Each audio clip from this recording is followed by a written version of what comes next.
যারা আমরা ভাগে কুরবানি দেই, বেশিরভাগ ক্ষেত্রে আমাদের কুরবানিটা বাতিল হয়ে যায়, নষ্ট হয়ে যায়, আমরা কোনো সওয়াব পাই না। But in this case we don't have any realization about it. আমাদের কুরবানি যে নষ্ট হয়ে গিয়েছে, আমাদের সওয়াব যে নষ্ট হয়ে গিয়েছে, আমরা আসলে এটা বুঝেও উঠতে পারি না। এবং আপনি যাদের সঙ্গে ভাগে কুরবানি দিচ্ছেন এরা আসলে কেমন, এটা আপনার না বোঝার জন্য আপনার টাকা নষ্ট, আপনার কোরবানি নষ্ট, আপনার সওয়াব নষ্ট। এই জন্য যারা ভাগে কোরবানি দিচ্ছেন কিংবা দিবেন, ইভেন আমিও দিয়েছি, আমিও দিব, আমাদের তিনটা বিষয় জানতে হবে ভাগে কোরবানি দেওয়ার ক্ষেত্রে। প্রথমত মাথায় রাখবেন, যাদের সঙ্গে আপনি কোরবানি দিচ্ছেন তাদের সকলের কামাই ইনকাম হালাল কিনা। আর রিজকুল হালাল, আপনার যদি রিজিকটা হালাল না হয়, এটা যদি জুয়ার টাকার গরু হয়, এটা যদি সুদের টাকার কোরবানি হয়, এটা যদি ঘুষের টাকার কোরবানি হয়, হতে পারে আপনার কোরবানির টাকাটা হালাল, কিন্তু আপনার যে পার্টনার, আপনি যে ভাই কোরবানি দিচ্ছেন, আপনার যে পার্টনার, তার কামাইটা হারাম, তার টাকা যে হারাম আপনি এটা জানেন, তাও দিচ্ছেন। মাথায় রাখবেন, আপনার কোরবানির সওয়াবটা প্রশ্নবিদ্ধ হয়ে যাবে যদি আপনার কোরবানির ভাগের ভেতরে হারাম টাকা ঢুকে যায়, হারাম কামাই ঢুকে যায়। এজন্য আপনি যখন ভাগে কোরবানি দিবেন, কার সঙ্গে দিচ্ছেন, তার রিজিকটা কোথায়, তার আর্ন মানি সোর্সটা আসলে কি, you have to know the source. যদি তারটা হারাম হয়, তার ভাগটা হারাম হয়, তার কামাইটা হারাম হয়, সেই ক্ষেত্রে আপনার কোরবানির সওয়াবটা প্রশ্নবিদ্ধ হয়ে যাবে।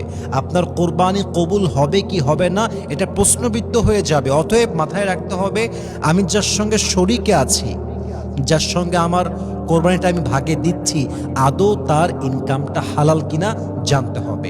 নাম্বার 2, আপনি যার সঙ্গে ভাই কোরবানি দিচ্ছেন, আপনার ফল্ট হচ্ছে সবচেয়ে বড় এইটা, মনে করেন আপনি আছেন ঢাকায়, আপনার গরু কুরবানি হবে চট্টগ্রামে, রাজশাহীতে, কিংবা আপনার গরু কুরবানি হবে খুলনা বিভাগে, অন্য জায়গাতে কুরবানি হবে, অথবা আপনি বিদেশে আছেন।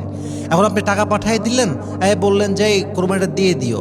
এখন যাকে আপনি কোরবানি করতে দিয়েছেন বা যার সঙ্গে ভাগে দিচ্ছেন, তো ওরা কোরবানির বিধান সম্পর্কে জানেই না, যে জবাই যে দিচ্ছে ও জানে না। এমন এমন কাজ করতেছে, সওয়াব নষ্ট, টাকা নষ্ট, আমল নষ্ট, পুরো কোরবানিটাই নষ্ট হয়ে যায়। ঠিক কিনা বলেন? আপনাকে উপস্থিত থাকা দরকার। আপনি যতই বড় লোক হোক না কেন, থাকবেন সেখানে। কেমনে হচ্ছে, যারা জবাই দিচ্ছে, কাটছে, এরা বিধান জানে কিনা, ওরা কোনো ফল করছে কিনা। কোরবানি যখন আপনি দিচ্ছেন, গরুকে জবাই দেওয়ার ক্ষেত্রেও এমন ভুল আছে, এই একটা ভুলে পুরো কোরবানির সওয়াবটাই নষ্ট হয়ে যায়। পশুকে জবাই করা হয় না, হত্যা হয়ে যায়। অতএব মাথায় রাখতে হবে, আপনি জাস্ট ভাগে টাকা দিয়ে দিবেন, আপনি যাদেরকে দিলেন তাদের আসলে ইসলাম সম্পর্কে ধারণা আছে কিনা, তারা ইসলামের প্রভিশন জানে কিনা, বিধান জানে কিনা, এটা আপনাকে পরিপূর্ণ নিশ্চিত হতে হবে। তবে আপনার কোরবানি কবুল করতে পারে একজন, তিনি কে? অতএব মাথায় রাখবেন, যাকে তাকে ভাগে নেবেন না, আর যার তার সঙ্গে ভাগে যাবেন না। এমন কোনো ব্যক্তিকে যদি আপনি দায়িত্ব দেন যার কোনো ধারণাই নাই, যার কোনো বিধান সম্পর্কে আইডিয়াই নেই, আপনার টাকাও নষ্ট, কোরবানিও নষ্ট। Number 3, this is most important, আপনি যাদের সঙ্গে কোরবানি দিচ্ছেন তাদের নিয়তটা আসলে কেমন। আর নিয়তুল ফাসিদা, নিয়ত যদি নষ্ট হয়ে যায়, আমলটা কিন্তু নষ্ট হয়ে যায়, আপনার কোরবানিটা প্রশ্নবিদ্ধ হয়ে যাবে। ইন্নামাল আমালু বিন্নিয়াত, আপনার আমলের সওয়াবটা কি হবে, এটার রেওয়ার্ড কি হবে, এটা ভাগ করা হবে বেসড অন ইওর ইন্টেনশন। আপনার নিয়ত যেমন হবে, আপনার সওয়াবটা তেমন হবে। নিয়ত যেমন হবে, প্রতিদানটা তেমন হবে। অতএব আপনার ভাগে যারা কোরবানি দিচ্ছে, ওদের উদ্দেশ্যই হচ্ছে বস্তু খাবে, উদ্দেশ্যই হচ্ছে ভাব নেবে, উদ্দেশ্যই হচ্ছে সেলফি তুলে ফেসবুকে পোস্ট করে শো অফ করবে।